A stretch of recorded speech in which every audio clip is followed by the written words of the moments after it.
આજે લાભ પાંચમ છે એટલે વેપારીઓ લાભમથી લાભો કરશે. આજે સોદા પંથ છે, લે વેચના બધા સોદા થાય ને, અરે લાભ પાંચમ દાડે જે કંઈ થાય લાભ જ થાય.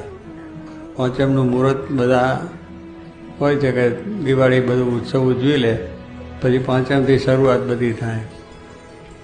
અને મોટો લાભ આ દુનિયામાં જો હોય તો સત્સંગ મળ્યો એવા પુરુષ મળે અને ભગવાન આપણને ઓળખાના, એ મોટો લાભ છે.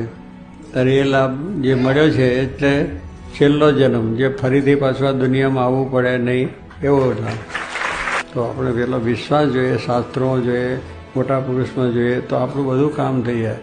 વચનમાં વિશ્વાસ રાખે ભજનમાં ભળી, વચનમાં વિશ્વાસ રાખે